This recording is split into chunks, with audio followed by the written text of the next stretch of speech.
In this episode of Trekking Through Compliance, we take up the episode, What Are Little Girls Made Of? Compliance, the final frontier. Tom Fox is the voyager of Trekking Through Compliance. His mission? To explore the original series and seek out and share what it can teach you about compliance. Here's your host, Tom Fox.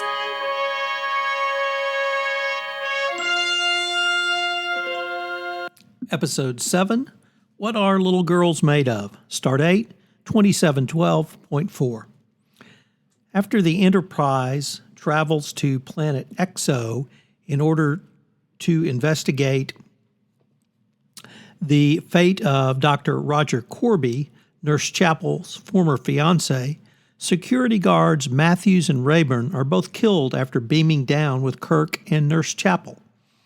It turns out that Corby, known as the Pasteur of archaeological medicine, has discovered the remains of an ancient culture. Using machinery he found, he creates androids Brawn and Andrea with the help of Rock, a still functioning android from the ancient days of Exo 3. Corby begins implementing a dastardly plan by creating an android of Kirk to be taken to -5, where he will start spreading androids throughout the galaxy. The real Kirk and Corby's android are completely indistinguishable. The android even knows Kirk as a brother named George Samuel Kirk, called Sam by Jim Kirk only, who saw Kirk off with his wife and 3 sons. We meet one of those 3 sons on a later episode. Fortunately, Kirk had shown great presence of mind while his mental patterns were being duplicated. By concentrating on the words, quote, "Mind your own business, Mr. Spock. I'm sick of your half-breed interference. Do you hear?" End quote. He ingrained the phrase into the circuitry of the android, who dutifully repeated them when aboard the Enterprise. Hearing these words from Kirk, Spock suspected something was amiss and follows the android down to the surface to investigate. In the meantime, Corby has been forced to destroy Rock, who remembered the equation existence, survival must cancel out programming. This equation led Rock to realize that the same kind of clash between humans and androids, which led to the civilization's demise centuries ago, is becoming inevitable again, and caused him to attempt to kill Corby. However, Corby catches his hand in the door, revealing the fact that he himself is an android. Andrea then destroys the Kirk android when he refuses to kiss her. When she tries to kiss Corby, Corby destroys them both, ridding the universe of Exo 3 androids for all time. So what's a fun fact from this episode? Well, Sherry Jackson, the actress who played Andrea, said in an interview that when Captain Kirk kissed her, I must say, when he kissed me on screen, he really kissed me. That would certainly hold true for other women that Bill Shatner kissed in a Star Trek episode, most notably Nichelle Nichols in her kiss, which was the first interracial kiss on the small screen. And I heard an interview with her, and all she said was, it was Bill Kirk after all. I really enjoyed this episode. I find the questions around what is a sentient being, what is artificial intelligence, what is a robot, how does that relate to humanity, endlessly fascinating. So this episode was right up there. You could almost said Skynet was self-aware after this episode, and you wouldn't be half wrong when you consider the equation that Rock recalled that led him to his personal revolt against Dr. Corby and being killed. So this wasn't the little boy who was trying, or the puppet who was trying to become a little boy, which of course is the story of Pinocchio.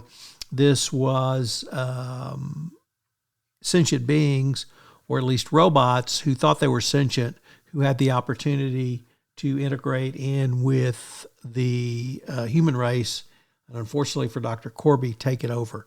So lots to digest here from the science fiction perspective, great storytelling, a great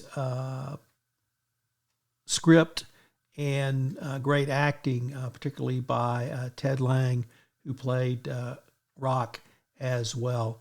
One interesting point is that there was an H.P. Lovecraft reference in the script, and it's to the old ones and the look of the trapezoid doors in the cavern. So we don't get too many H.P. Lovecraft references, but that came from Richard Bloch, who wrote the episode, although there were rewrites by Gene Roddenberry in this episode. So I hope you enjoy it.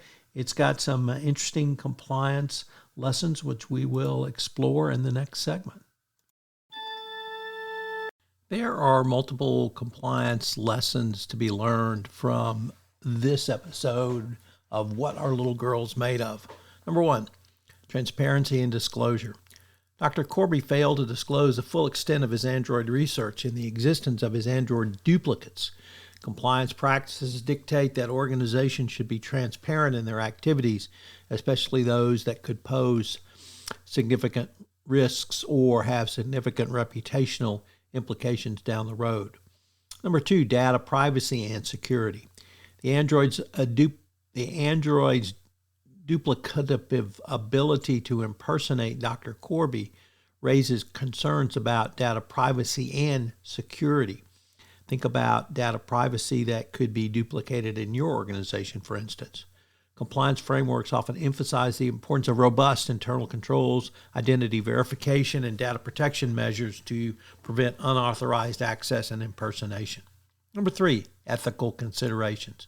Obviously, this episode touches on many ethical dilemmas surrounding artificial intelligence and the creation of sentient beings.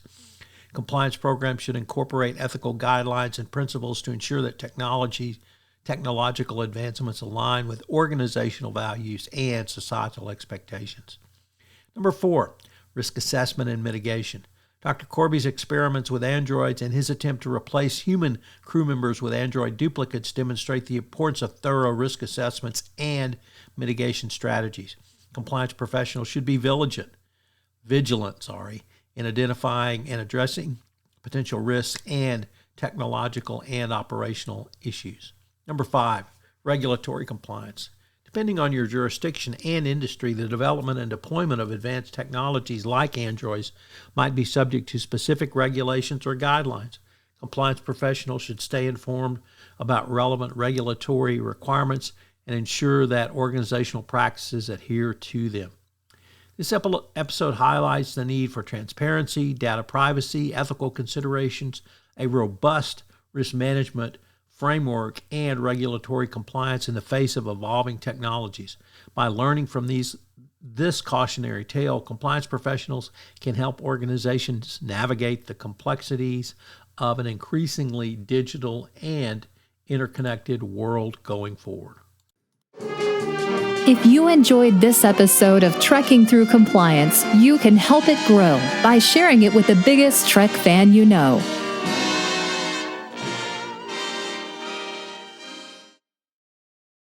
This podcast is a part of the C-Suite Radio Network.